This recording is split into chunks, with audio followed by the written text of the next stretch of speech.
Semangat pagi para planter. Kali ini kita bertemu kembali dengan saya Cikgu Muklis di channel YouTube Cikgu Muklis. Berjumpa kembali dengan Cikgu Muklis, masih tetap dengan materi-materi terkait manajemen panen.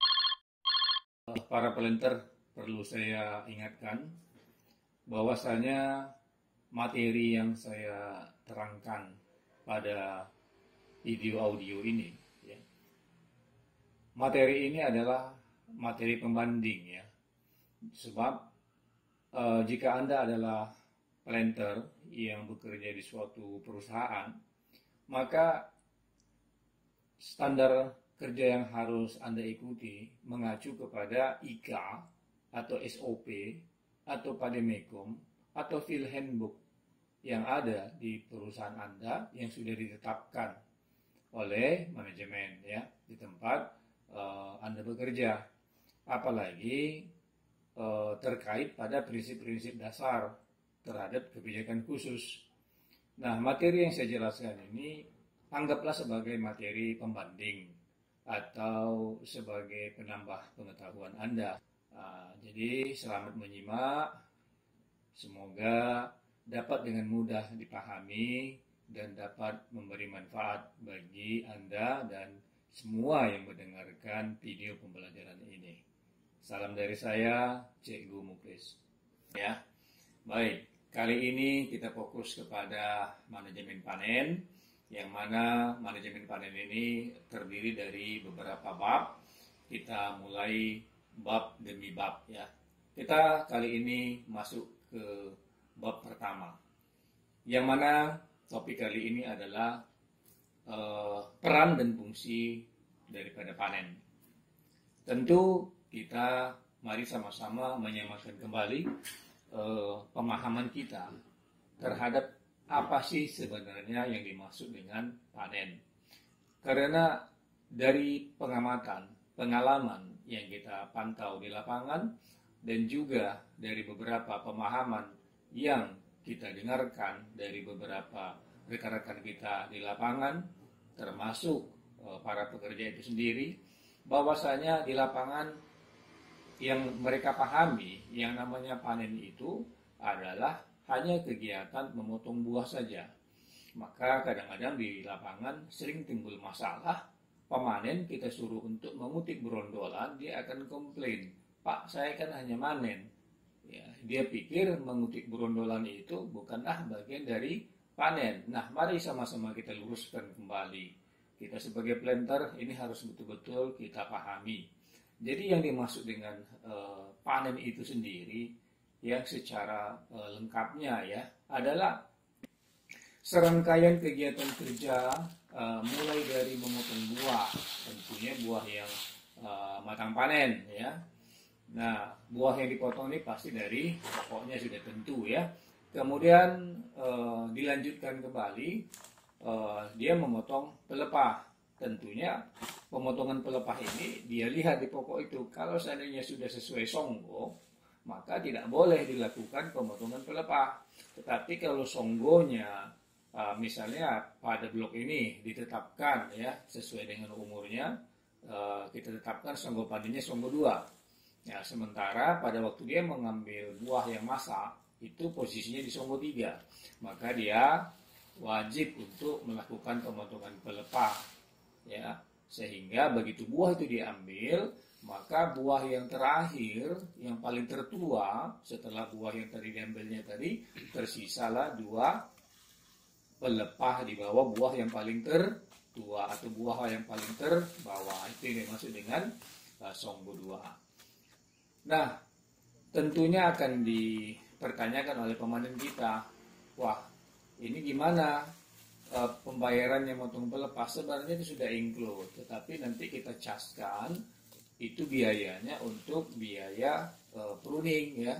Nah, jadi itulah pekerjaan itulah yang kita sebut istilahnya dengan progress pruning, ya. Artinya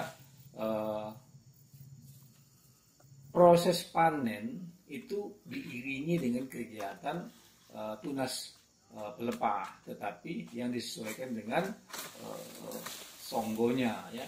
Jadi nanti pemanen kita pada waktu nanti umur pada waktu bulan ke-10 setelah 9 bulan setelah dilakukan pemeriksaan dan berita acara, baru kita bayarkan upah mereka begitu. Tapi semuanya kan tergantung kepada kebijakan masing-masing di perusahaan Anda bekerja. Selanjutnya setelah dia memotong pelepah, dilanjutkan lagi dia memotong tangkai buah. Nah, ini yang sering mau saya luruskan. Tangkai buah yang dipotong itu kebanyakan dari kita di lapangan kan memotong tangkai buah itu biar pendek, itu kan di TPH.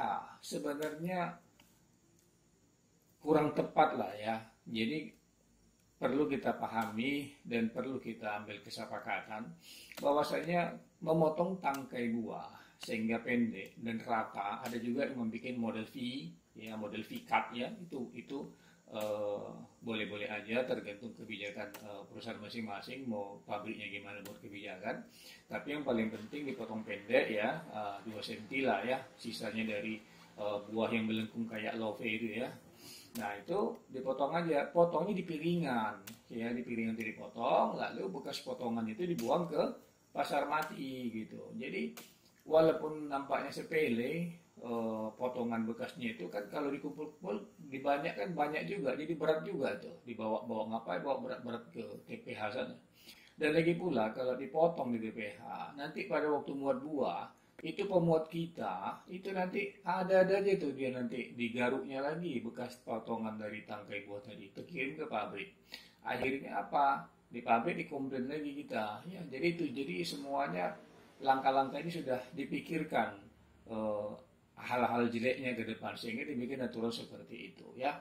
Nah setelah dia memotong tangkai buahnya pendek ya, dilanjutkan lagi baru dia memungut dan mengumpulkan brondolan ya, baik brondolan yang jatuh di piringan maupun yang tersangkut di pelepah begitu ya.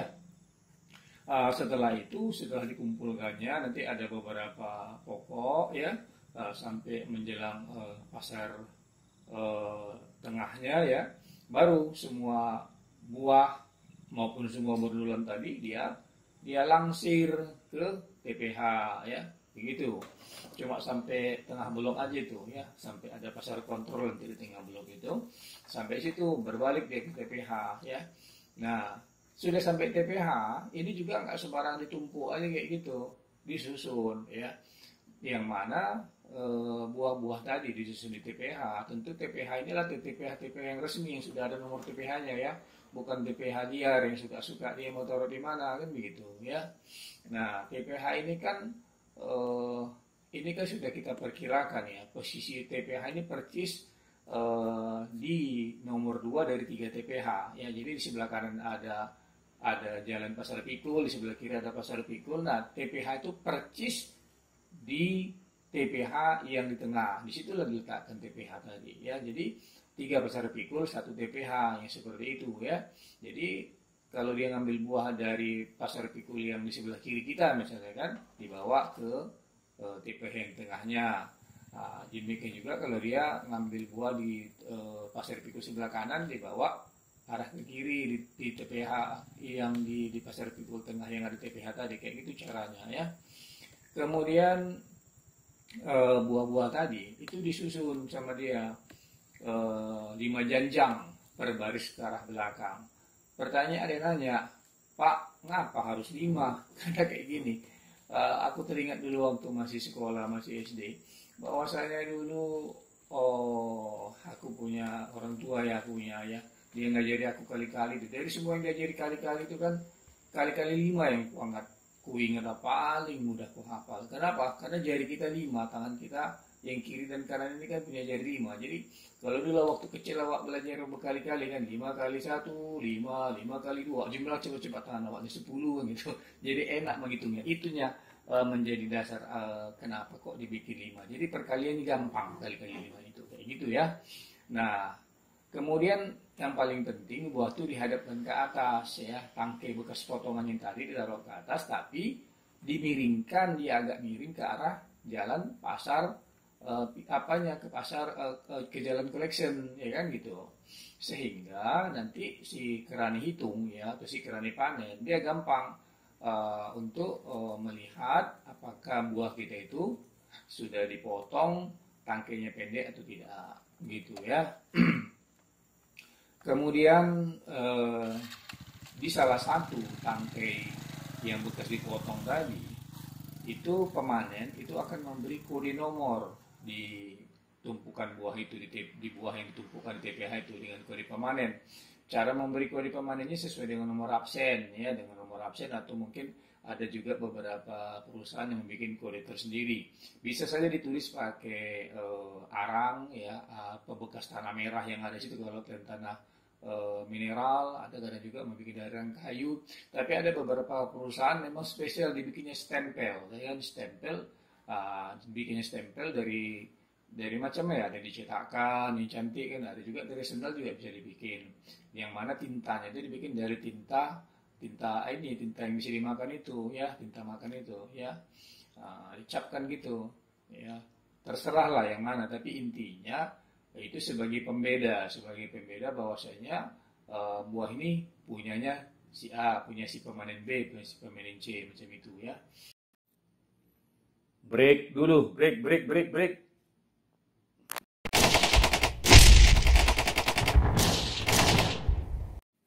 Kita lanjutkan kembali. Kemudian brondolan. Nah, brondolan jangan langsung diletak di atas ini, di atas tanah kotor ya. Jadi untuk brondolan sebelum diletakkan di situ dikasih karung bekas di atasnya yang sudah inilah ya, yang sisa-sisa yang nggak terpakai lah yang dari pemupukan itu. Diletak di situ biar nggak kotor. Jadi cepat pada waktu muatnya. Nah, ada juga sebagian dimasukkannya ke dalam karung, boleh, tetapi jangan diikat. Karena apa? Kalau diikat, dia cepat kali menghitam apanya brondolannya itu, ya kan? Nah, karena kalau kan ini brondolan ini kan hidup dia. Jadi dia akan melakukan proses pernapasan, ya, respirasi yang menghasilkan panas, ya. Jadi kekurung panas di situ, jadi menghasilkan panas, jadi cepat hitam dia, ya. Makanya nggak boleh. Jadi kalau dimasukkan ke karung, digulung ke bagian atas karung sehingga terbuka dia. Tapi kalau saran aku sih lebih bagus ditumpuk bebas aja dia di atas karung ya. Nah, kemudian itulah sekilas tentang pemahaman daripada panen. Jadi kita sudah paham sekarang bahwasanya panen itu bukan hanya sederhana hanya memotong buah ya, komplit dia. Kayak gitu ya.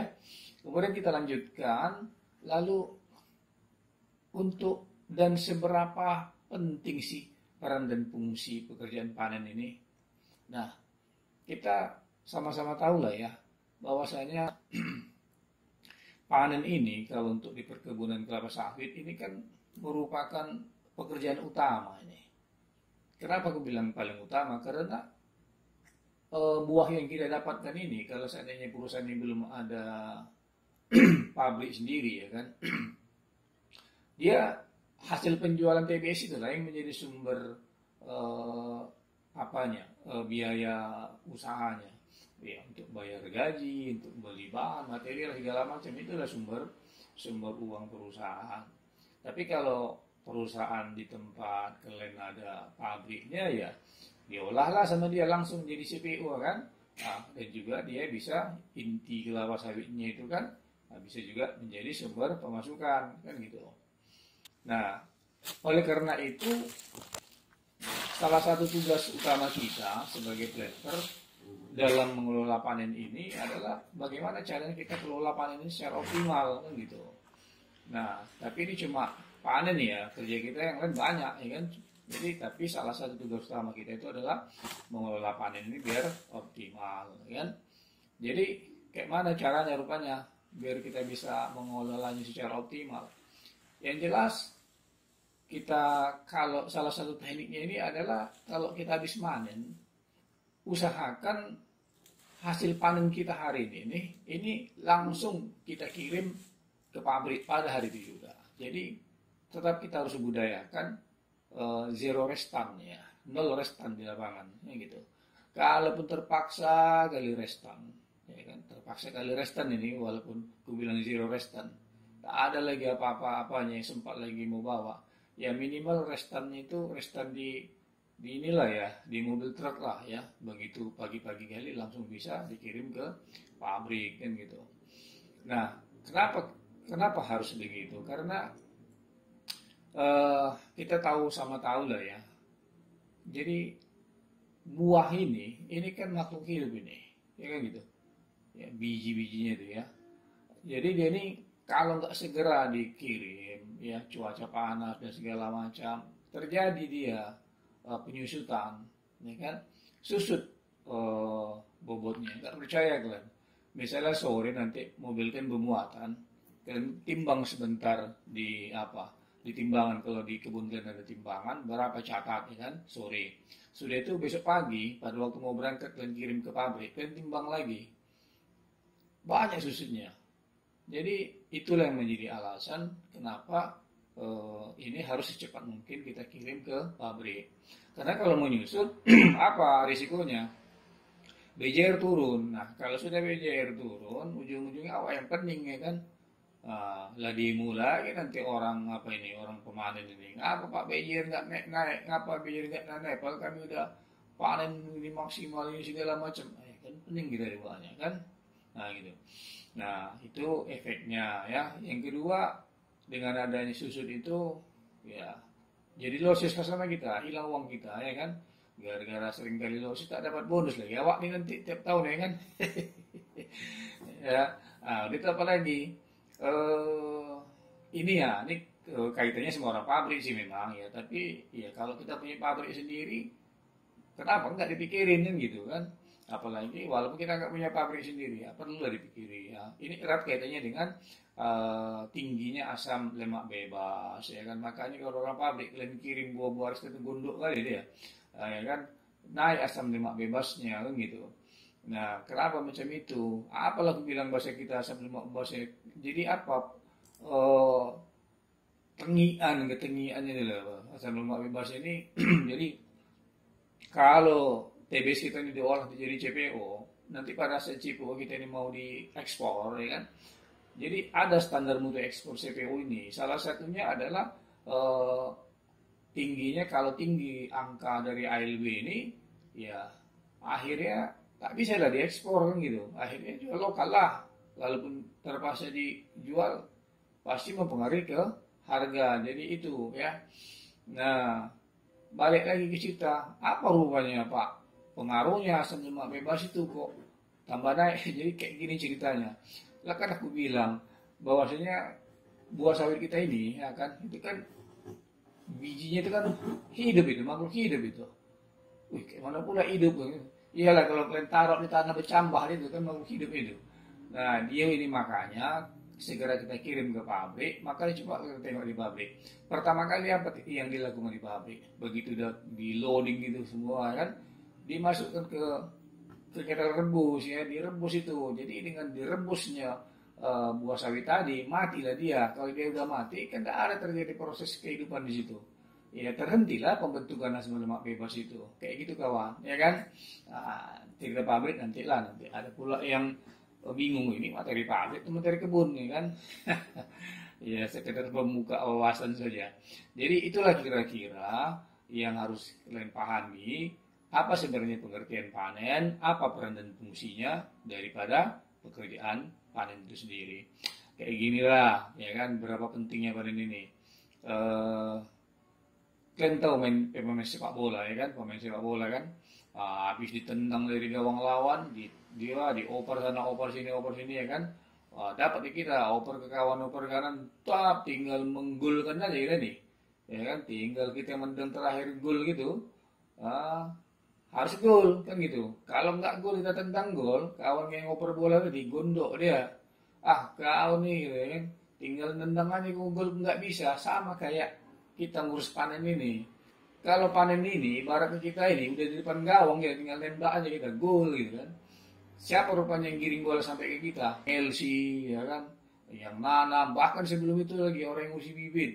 Ya sudah di LC-nya, ditanamnya, dirawatnya masa TBM lagi, masa TM lagi kan. di perseptornya semua kan begitu.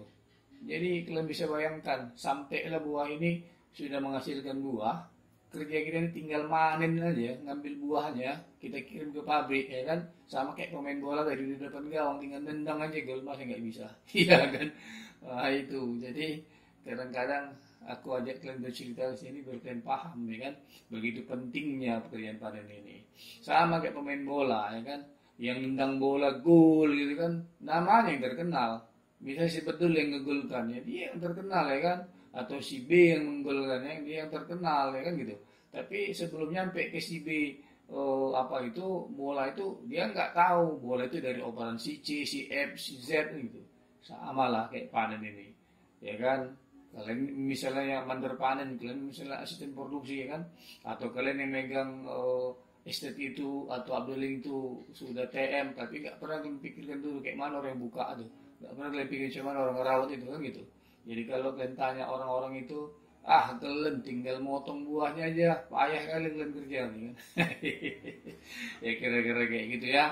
Semoga cerita aku ini bisa menjadi motivasi bahwasanya kita ini para planter ini kan kayak ini lomba lari estafet ini ya. Jadi mari kita sama-sama hargai jerih payah para kawan-kawan kita planter-planter yang sebelumnya yang sudah menanam sawit ini. Bagaimana caranya agar ini kalau sudah produksi cepatlah kita maksimalkan proses pengelolaannya biar bisa cepat jadikan duit. Itulah materinya yang kita sampaikan pada sesi kali ini ya. Nah, untuk berikutnya kita nanti akan masuk ke bab berikut ya. Bagaimana sih upaya-upaya kita untuk menaikkan produksi, ya kan? Seru nanti ini untuk bab berikutnya, ya kan? Itulah dia. Terima kasih atas perhatiannya. Semoga bermanfaat, ya kan? Semoga ada gunanya sama kalian, ya kan? Jadi sampai jumpa lagi. Salam dari saya, Cik Muklis. Tetap semangat ya. Terima kasih telah mampir di channel Cik Muklis. Semoga materi-materi ini bermanfaat. Sampai ketemu di sesi berikutnya.